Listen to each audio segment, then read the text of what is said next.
മലയാളികൾക്കേറെ പ്രിയപ്പെട്ട താരമാണ് പ്രേം നസീർ. ഇപ്പോൾ മാസ്റ്റർ ബിന്നിന് നൽകിയ അഭിമുഖത്തിൽ പ്രേം നസീറുമായി ഒരു സിനിമയിൽ അഭിനയിച്ചപ്പോഴുണ്ടായ അനുഭവം പങ്കുവയ്ക്കുകയാണ് നടൻ കോട്ടയം പത്മൻ. ഞാൻ എൻ്റെ 23ാമത്തെ വയസ്സിലാണ് മലയാള സിനിമയിലെ നിത്യഹരിത നായകനെ എൻ്റെ കൺമുമ്പിൽ കാണുന്നത്. സത്യത്തിൽ ആ സിനിമയിൽ ഞാൻ സിനിമയുടെ കണക്കെഴുതാൻ ചെന്നയാളാണ്. അഭിനയിക്കാൻ വേണ്ടി പോയ ആളായിരുന്നില്ല ഞാൻ. സിനിമയുടെ നിർമ്മാതാവിൻ്റെ മകന് വേണ്ടി ഒരു വേഷം മാറ്റിവെച്ചിരുന്നു.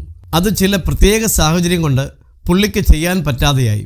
അങ്ങനെയാണ് ഞാൻ ആ കഥാപാത്രം ചെയ്യുന്നത്. ഞാൻ അന്ന് നാടകങ്ങളിലൊക്കെ അഭിനയിക്കുന്ന സമയമായിരുന്നു. നസീർ സാർ ആ സിനിമയിൽ ഒരു കോളേജ് അധ്യാപകനാണ്. നസീർ സാറിൻ്റെ അനിയനായി അഭിനയിക്കുന്നത് TG രവിച്ചേട്ടനാണ്.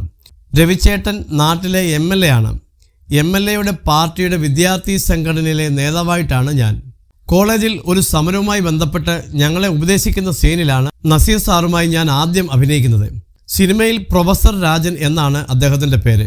ഇയാളൊരു മൂരാച്ചിയാണ് എന്നുള്ളതാണ് എൻ്റെ ആദ്യ ഡയലോഗ്. ആ മുഖത്ത് നോക്കി ഞാൻ അത് എങ്ങനെ പറയാനാണ്? എന്നെ വലിയ സങ്കടത്തിലാക്കിയ സാഹചര്യമായിരുന്നു. ടേക്ക് ആകുന്നതിന് മുമ്പ് ഞാൻ ചെന്ന് അദ്ദേഹത്തിൻ്റെ കാലിൽ തൊട്ട് വന്ദിച്ചു. ഞാനാണ് ഇന്ന കഥാപാത്രം ചെയ്യുന്നതെന്ന് അദ്ദേഹത്തോട് പറഞ്ഞു. ചിരിച്ചുകൊണ്ട് എന്ന് മൂളിയ ശേഷം, ഇന്ന് ചെയ്തതിരിക്കട്ടെ, ഇനി മേലാൽ ഇങ്ങനെ ചെയ്യരുതെന്ന് അദ്ദേഹം പറഞ്ഞു. ആരുടെയും കാല് പിടിച്ച് സിനിമയിൽ നിൽക്കാൻ പറ്റില്ലെന്നും കാൽ പിടിച്ചാൽ ഒരു സിനിമയിലൊക്കെ അഭിനയിക്കാൻ പറ്റിയേക്കാം. അനിയനെ മലയാള സിനിമയ്ക്ക് ആവശ്യമുണ്ടെങ്കിൽ സിനിമ വിളിക്കും എന്ന് അദ്ദേഹം പറഞ്ഞു. ഭാഗ്യമുണ്ടെങ്കിൽ മാത്രമേ സിനിമയിൽ നിലനിൽക്കാൻ പറ്റുകയുള്ളൂ എന്നും അദ്ദേഹം പറഞ്ഞു. സത്യത്തിൽ ഞാൻ ഇങ്ങനെ സാഹചര്യം കാരണം അഭിനയിക്കാൻ വന്ന ആളാണെന്ന് നസീർ സാറിന് അറിയില്ലായിരുന്നു, കോട്ടയം പത്മൻ പറഞ്ഞു.